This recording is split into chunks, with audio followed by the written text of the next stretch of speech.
Hillary Clinton once said, "Every woman deserves the chance to realize her own God given potential," as she confidently and passionately fights for women all over the world in Beijing, China in 1995. During this time, women faced an immense amount of abuse and oppression, taking up 70% of the population at the time. That is well above half. How could any government, any community, or men not consider that they came from a woman? I think to myself, how did these thoughts not occur, or did they and just cause fear? Hillary emphasized that women's rights are human rights, challenging the idea that women are secondary. It is astonishing to me that we still have to fight for our dignity and respect and basic human rights to be valued today.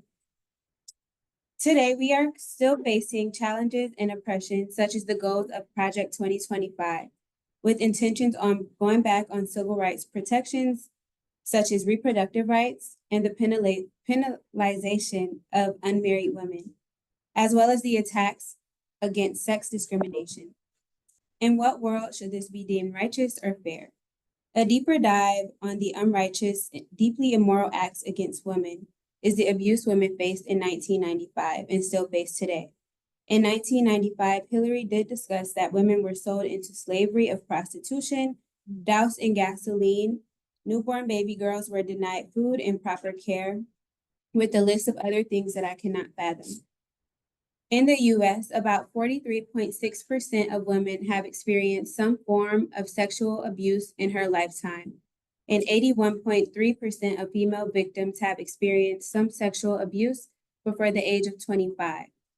This type of long-time abuse could only make women feel unworthy, small, and not human. It is deeply disheartening that such abuse has not been demolished yet. As abuse is more than enough to strive to overcome, Hillary also discussed the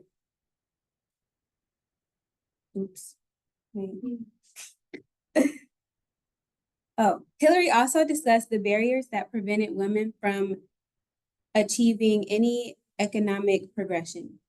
Women play a huge role in the world when it comes to education, politics, and within the workplace. During 1995, women were denied the right for school, denied owning property, and denied having any say in the direction of their lives. Today, only 61% of prime working age women participate in the labor force, compared to 91% of men. This affects economic growth and societal progress. This cycle requires a lifelong, exhausting fight. As women, we are aware of the immense oppression against us all over the world, such as a lack of basic human rights, abuse, and barriers preventing our potential. Although oppression is not the same as it was in 1995, we are still fighting to hold on to very prominent rights and respect. We are divine and we deserve the world, the moon, and the stars. We have made progress then and we can make progress now. Slow progress is better than no progress. Thank you.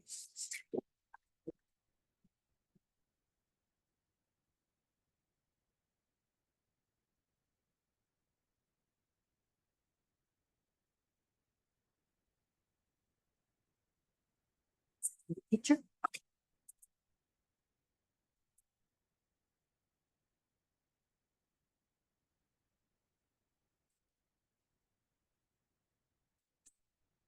Hello, everyone. It would be a pleasure for me if you could raise your hand if you've heard of Claudia Sheinbaum Pardo-Filter. Is she the newest Mexican. She's Mexican. Yeah, is she the newest one? Oh, yeah. Well, for those that haven't, who is she? Why is this woman important? Claudia Sheinbaum, throughout her career life, obtained a degree in environmental engineering. However, this is not only what defines her so greatly. If not, it's also because she became a remarkable figure in history for becoming the first Mexican Jewish woman to ever be elected president in Mexico. Therefore, as it came to my attention throughout her inauguration, she appealed to promises of prosperity for all, no corruption, and equality for all genders. And that's why I ask, why is it important to uphold the prosperity of Mexico and its nation? In addition to her delivery, not only did she point out the great factor of seeking for a nation where no economic class isn't superior to the other, but she did so with so much professionalism and compassion that remarked her importance on the poor society. Claudia did this by embracing powerful phrases said by once great president from Mexico, Benito Juarez Garcia. There can be no rich government with poor people. Along with her stating, for there to be prosperity, it must be shared. Or in other words, for the good of all, the poor must come first. This shows that she wants to awaken the reality that no lower class people should undergo economic struggles alone and instead help them to receive the same growth financially, and which she did give her audience that hope. In the same manner, Claudia delivered a leading principle that outstands the importance that it is for her to rule without a sense of corruption, along with her government colleagues. She stated, "We the leaders must be honest. The use of government structures for personal or group benefit trains sorry, or group benefit trains public service. Corruption must be fought out of the ethics and principles." And in another quote, she said, "Moral authority is the most important thing and cannot be bought at the corner." She delivers these applications with so much purpose and determination to maintain a faithful and trustworthy nation where anyone could feel respect and security by her. Last of all, throughout the naming of her principles, as she becomes the first woman president, she points out in her speech to provide the people a sense of equality without taking advantage of either gender roles, as she believes everyone deserves to be treated equally. She proves this by stating, "We condemn classism, racism, sexism, and any form of discrimination. Fraternity means seeing each other as equals," which in fact, these words emphasize the goal she wants to let everyone know of and feel assured to have. All things considered, and as she pledged, "Long live Mexico," Claudia reinforced her loyalty and respect powerfully by acknowledging to maintain success of what's to come for Mexican residents under her rule. Thank you.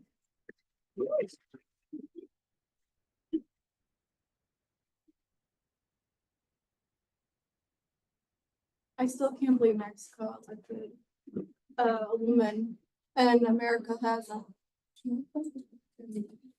Yes. When a woman graduates from college and Mr. Speaker, when a young woman graduates from college and starts looking for a job, she is likely to have a frustrating and even demeaning experience ahead of her. If she walks into an Mr.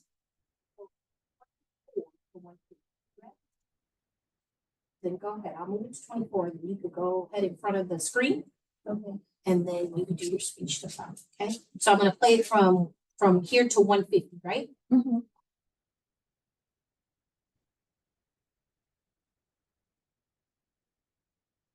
Why is it acceptable for women to be secretaries, librarians, and teachers, but totally unacceptable for them to be managers, administrators, doctors, lawyers, and members of Congress? The unspoken assumption is that women are different. They do not have executive ability, orderly minds, stability, leadership skills, and they are too emotional. It has been observed before that society for a long time discriminated against another minority, the Blacks, on the same basis that they were different and inferior. The happy little homemaker and the contented old darky on the plantation were both produced by prejudice. As a Black person, I am no stranger to race prejudice. But the truth is that in the political world, I have been far often discriminated against because I am a woman than because I am Black. Prejudice against Blacks is becoming unacceptable, although it will take years to eliminate it. But it is doomed because slowly white America is beginning to admit that it exists. Prejudice against women is still acceptable. There is very little understanding yet of the immorality involved in double pay scales and the classifications of most of the better jobs as for men only. Most of us believe that the strongest person we know is our mom or our grandma. whether it's them providing for us financially or having our back no matter the situation, but not all people think that way. Hi, my name is Shamaya, and my speech is Equal Rights by Shirley Chisholm. The purpose of Shirley's speech was to shed light on equal rights for women, and she did so by using her platform as the first Black woman elected to Congress to advocate for change. 3 main points I want to cover is unfair opportunities for women being looked at as unworthy compared to men, and breaking barriers and setting examples for future generations. Women are constantly denied opportunities in education, employment, and leadership roles because of their gender. In her speech, she highlighted how laws kept women at a disadvantage. She fought for equal pay, fair hiring practices, and fair workplaces, knowing that without speaking up, the discrimination would continue. Beyond limited opportunities, women also face societal beliefs, which view them as unworthy of leaderships in companies, which is getting in the way of their success. As for being looked at as unworthy, many believe women are too emotional or incapable of handling positions of higher power. Chisholm stated in her speech, "When I ran for Congress, when I ran for president, I met more discrimination as a woman than being Black. This shows that these stereotypes aren't just social biases, but are barriers keeping women from being successful." But she didn't just fight for equality, she lived it. By breaking barriers and setting examples, with her being the first Black woman in Congress and the first woman in a presidential nomination, she proved that women belong in leadership. She remained fearless and she paved the way for future female politics. So going forward, we should step back from these stereotypes and focus on the importance of equal opportunities for both men and women. Us as women should come together to fight for equal opportunities and for fair treatment. Keep pushing for gender equality with determination and keeping in mind that unfair opportunities, being looked at as unworthy compared to men, and being the ones to set examples for the future. Thank you.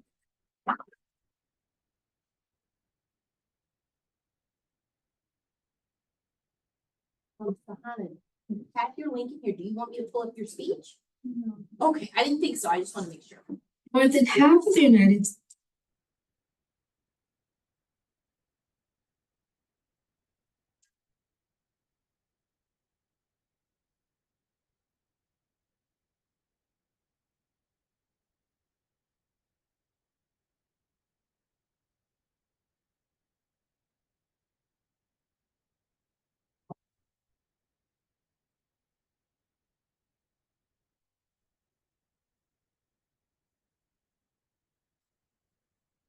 On the night of September 11, 2001, President George Bush addressed the nation after the terrorist attack on the World Trade Center and the Pentagon. His goal was to comfort Americans and acknowledge the tragedy and reassure the country that action would be taken. Bush carefully tailored his speech using emotional appeal, unity, hope to bring the nation together in a time of crisis. First, let's talk about emotional appeal. Bush knew that the entire country was shocked and mourning, so he began by understanding the pain and suffering of the victim and their family and the American people. Our nation saw the evil, the very worst of human nature, by recognizing the grief and fear Americans were experiencing. He showed that he understood their emotion in his speech. He have used personal language, calling the victim mother and father, friends and neighbor, making the loss feel deeply personal to everyone listening. This helped people feel seen and comforted. Next, Bush emphasized unity and his speech with hope for the future. He reassures Americans that they were not alone and the country would stand together. He stated that America is united, reinforcing the idea that the attack was not just against individual, but rather the entire nation. He wanted Americans to feel safe and trusted that justice would be served. He promised the people that government was already taking action, as he stated that the search is underway for those who are behind these evil acts. It gives people sense of security. In conclusion, Bush's speech was powerful because he understood the fear and emotion of his audience and used comforting language, a call for unity and message of hope to help Americans process the grief. He reminded people that their strength and resilience and shared identity as a nation which helped bring people together, one of the darkest time in the US history.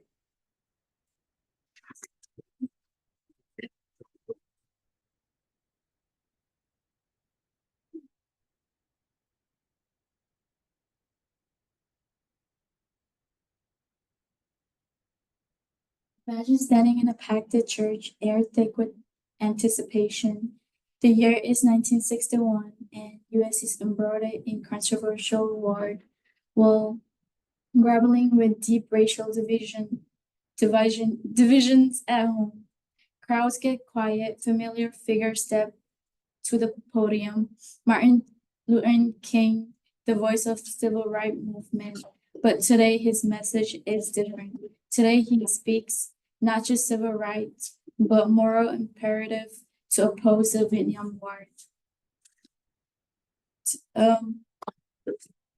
Today I want to talk about the powerful and provocative speech delivered by Martin Luther King on April 4th, 1967 at the Riverside Church in New York City. One of his famous speech, Beyond Vietnam, A Time to Break Silence, marks a significant departure from King's usual focus on civil rights as boldly condemned Vietnam War and called for broader moral revolution against injustice and violence. He also argued that the war was an enemy for the poor and believed civil rights movement shouldn't remain silent on the issue as it would be a betrayal to their principle. The speech also challenged the nation to confront its own hypocrisy and strive for a more just and peaceful world. It also highlighted the interconnectedness of various social justice issue and emphasized the fight for civil rights and that it shouldn't be separated from fight against war and violence. King used 5 technique when he gave speech to connect with his audience, which is he established the credibility by referencing his role as the preacher and leader in civil rights movement. And he also uses emotional appeal, which have vivid imagery and emotional language to highlight the horror of the war and irony of young men fighting together while facing segregation at home.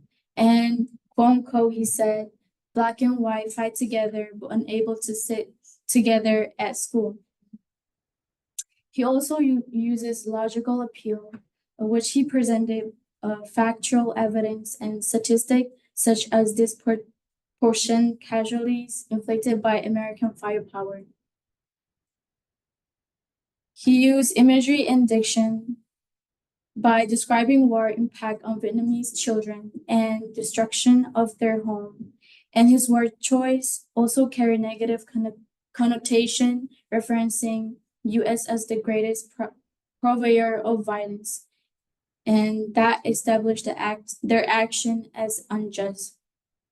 And lastly, he used parallel structure for emphasizing points and evoke emotion, which he repeatedly uses the phrase like, "For the sake of those boys, for the sake of the government, and those trembling under our violence." This helped reinforce message and be more memorable to the audience. In conclusion, Beyond Vietnam, Time to Break Silence by Martin Luther King is a powerful and thought-provoking speech that challenged the audience to confront moral and ethical implication of the war. By examining, we gain deeper understanding of his vision and enduring relevance of his words. This speech served as a reminder of the importance to speak out against injustice and power of words to inspire changes. Thank you. All right, we're good. Go ahead, Ryder.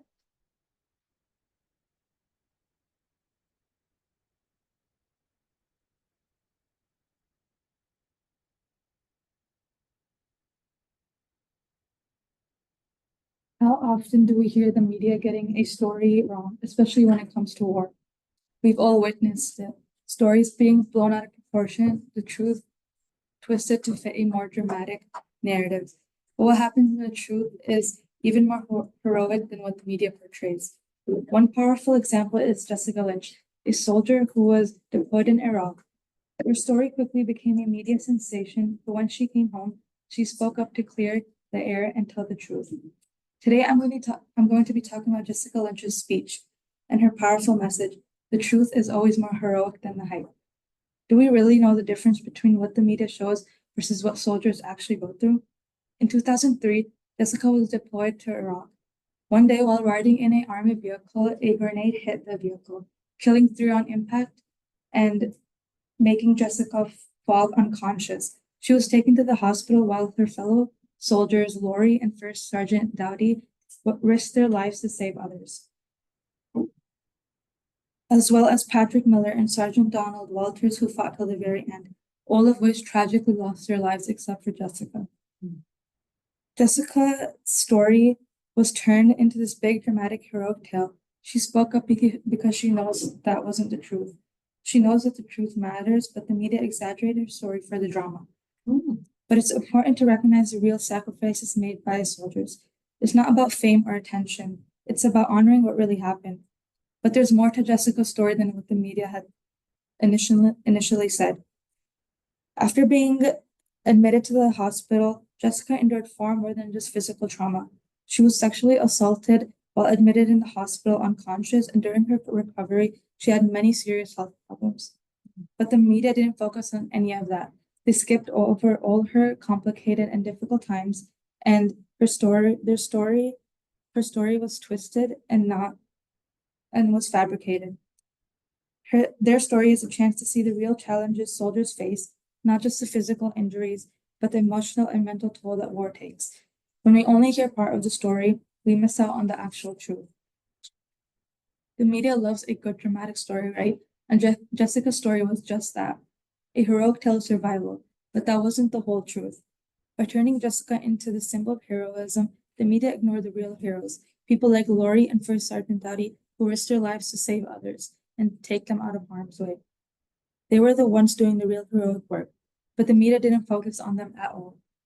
They used Jessica as the face of the story instead, which overshadowed the bravery of others. The media twisted things to make the story more marketable. They needed a hero and they found one just in Jessica. But by doing that, they missed the bigger picture of what actually happened and who the real heroes were. I believe that the media doesn't lie outright, but it can sometimes twist the truth for a few reasons. And I feel like one of the biggest reasons is sensationalism. Media outlets love dramatic stories that grab attention, so they might exaggerate focus on the more exciting parts of story instead of the more important details. Complex issues are often simplified to make them easier to understand, but this can lead to distorted stories. Plus, many media outlets have biases or political leanings, which can affect how they cover a story, shaping it to fit their own agenda. Another reason is the pressure to break news quickly. In the race to be the first to report, accuracy sometimes takes a back seat, leading to unverified or incomplete info being shared. On top of that, many media companies are motivated by profits. So they focus on stories that stir up strong emotion, even if it means distorting the truth and bending what isn't true. While connections might be made later, misinformation often spreads so fast that it's hard to fix. Even if the media doesn't intentionally lie, the pressure they face can result in distorted or misleading stories. Jessica also says, "When I remember those difficult days, I remember the fear, I remember the strength, I remember that hand of a fellow American soldier reassuring me that I was going to be okay." At the same time, tales of great heroism were being told at my parents' home in Worth County, West Virginia. It was under siege by media, all repeating the story of the little girl Rambo from the hills of West Virginia who went down fighting. It was not true, says Jessica. This shows that the media can be desperate to create a compelling, dramatic story, even if it means distorting the truth. The media's portrayal of the speaker as a little girl Rambo from the hills of West Virginia is an example of how often they go to extreme lengths to build a narrative that will captivate the public, even if it has little to do with reality. Instead, Instead of focusing on the truth, complex emotions, and experiences Jessica faced, the media chooses to sensationalize the story, creating a more marketable image of heroism. Jessica Lynch's Speak is a wake-up call for all of us. It shows that the real stories behind soldiers' experiences are way more complicated than we think, and way more heroic than what the media actually shows us. By speaking up, Jessica takes back her story and reminds us that the real heroes don't always make the headlines. In a world where the media loves a good dramatic story, Jessica shows us that the truth, no matter how messy or complicated, is always the most important thing. And as Jessica Lynch says, I had the good fortune and opportunity to come home and tell the truth. Many soldiers like Pat Tillman do not have that opportunity. The truth of war is not always easy. The truth is always more heroic than the hype.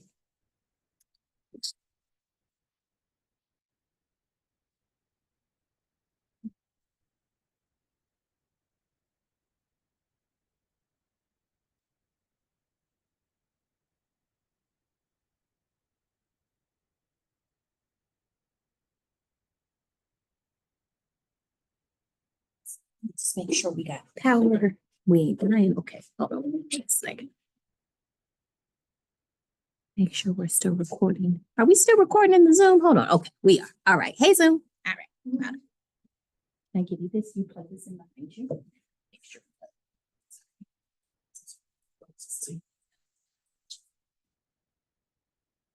Well, I don't know. We might have to bring this a little closer. I don't want you to die. Here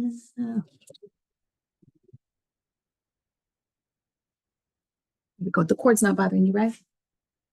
Okay, go ahead, move a little more up, a little more up, and a little this direction. Other direction, I'm sorry. More middle, there you go, perfect, awesome, go for it, my dear. A murder that shouldn't have happened one time that happens all of the time. Imagine you had a younger brother and one night he decided to walk to the store. As your brother was walking from the store, he was then shot down and murdered. Now imagine your brother not receiving the justice he deserves after being wrongfully murdered. This is exactly what happened to Trayvon Martin. Trayvon's murderer was found not guilty, and it was an act of self-defense, according to the jury. But Trayvon was harmless and weaponless. And this verdict was a push to start the Black Lives Matter movement. In a speech Barack Obama gave July 19, 2013, he spoke on the situation of Trayvon Martin. He stated his specific purpose before he dove into the speech. He wanted to speak to an issue. The speech was given after the ruling of Trayvon's case, and Obama expanded his thoughts and was very humane with the audience. For example, he sent his thoughts and prayers to Trayvon's family and gave them a shout out for how they handled the situation. He also understands how some of the audience may feel and acknowledged that he knows there would be issues with the ruling, which led me to believe, as a person in the audience, that Obama probably disagreed with the ruling. Thoughts and opinions are not facts. Obama made sure his opinions didn't guide his speech, adding a lot of facts into his speech, such as the fact that the jury decides if one is guilty or not unanimously, and let the audience know that when the jury makes a decision, there's nothing we can do about it, no matter how we feel about the verdict. I wanted to add that if Trayvon murderer used facts instead of thoughts and opinions, Trayvon wouldn't have gotten murdered by him, because Trayvon was murdered due to profiling and stereotyping, which both aren't facts, just opinions. Speaking of profiling, Obama made sure to let the audience know that it does more harm than good. He mentions the fact that Trayvon could have been his son or even him years before. Saying that to the audience made him appear very genuine. And Obama also brings up multiple cases of profiling, such as being followed in the store, having someone lock their car door when you walk by, or having a woman clutch her purse when you come into an elevator. He specifically is talking about African-American man, which was a good thing to add into his speech because Trayvon Martin was an African-American young man. He also states that such things has happened to him, connecting the personal experience with his speech. He goes into details about why the African-American community may interpret the incident differently than the jury because of history and experience they went through, which is also an extremely good thing to add, because if I was someone who agreed with the ruling, I would have been able to take into consideration why others may feel different. One quote that really stood out to me was, if a white male team was involved in some kind of scenario, the same kind of scenario, the outcome and aftermath would be different. And this is what the audience needed to hear and wanted to hear at this time. He gave his audience reassurance and also might have made them reflect on their stance they had towards the situation. We need to do some soul searching as a nation to become better for everyone in this country. Obama acknowledges that we do need to be better to get better. Another quote that stuck with me from the speech is that we need to ring bias, judge people off the content of their character and not the color of their skin. With saying this, Obama tells the audience that it's not okay to judge people based off their skin color. And if we are going to judge someone, we should do it on something that they can control and something they choose to do, not something they was born with. And soul searching for me is trying to be the best me I could be, treating others how I want to be treated. We should all do this. So a murder that happened wouldn't happen again.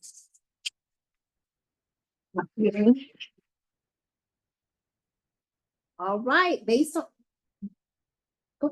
Oh, I'm sorry, no. You go, do your thing, do your thing.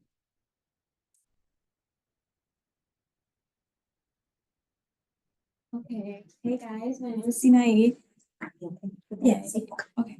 My name is Sinai and I'm gonna be talking about the speech by Hillary Clinton called Remarks to the UN Fourth World Conference on Women plenary session. So I would like you all to imagine a world where girls are allowed to go to school, where women are able to work without fear, and everyone disregarding gender is able to live a life free of discrimination and violence.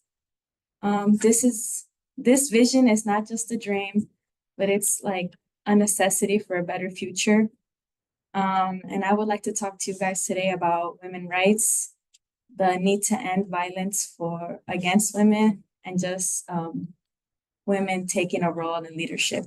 So to start off, You're doing good. You're doing good. I just wrote down your 3 main points. You're cracking, keep it up. okay, to start off.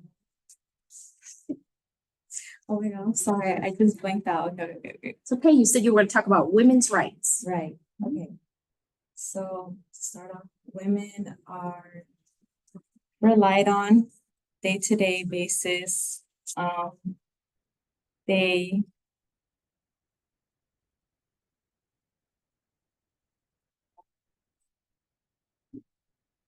okay, yeah. They manage household, they care for children, and they contribute to the economy. And all of this is usually like disregarded. A quote from Hillary Clinton that I'd like to use is women are the primary caretakers for children and elderly, and they're the backbone of their communities. This kind of highlights the role women play in like families and communities. So women do take a big responsibility in households and communities. So this is kind of needed for a balanced society. And for a balanced society, we must confront the violence that women face. Violence against women is a violation of human rights, and that's kind of common sense. And it's a barrier to gender equality. According to WHO, which is World Health Organization, 1 of 3 women face violence, either if it's physical or sexual. This kind of shows like urgency for the issue to be addressed. A quote that I also want to use is, "We must recognize that women will never gain full dignity until their human rights are respected and protected." So this can be done by implementing either stronger laws, providing support, obviously, and raising awareness, which I feel like we've done all our life and still nothing has changed. And just create a safer environment for women. That being said, Women must be represented in leadership so their voices are heard, so it can be addressed. Women bring unique perspectives and solutions to table and leading to effective decision making. A quote that I want to use is women must enjoy the rights to participate fully in the social and political lives of their countries if we want freedom and democracy to thrive and endure. This reflects the necessity of women's participation, and it can drive and create policies that benefit everyone. So in all, recognizing the role that women play, not just in the house, but in social life for everyone, the violence and the leadership that they take, it's clear that women's rights are not just human rights. Well, that they shouldn't be separated, women's rights shouldn't be separated from human rights, because there's always for women, there's always a section for women, a regular thing is just normalized by men. For example, I watch WWE. So WWE, a regular one, is just known for men, right? But they have a separate section for women WWE. Why can't it be WWE and it's women and then just a men's WWE? You know what I mean? They just always have to separate women for everything. But to wrap everything up, I want to end off with a quote, a pretty long quote, but I really like it. And it says, "If women are healthy and educated, their families will flourish. If women are free from violence and their families will flourish. If women have a chance to work and earn as full and equal partners in society, their families will flourish. And when families flourish, communities and nations do as well." That's all I got. That was a thoughtful note to end us on. Any more? Okay. All right, so then y'all,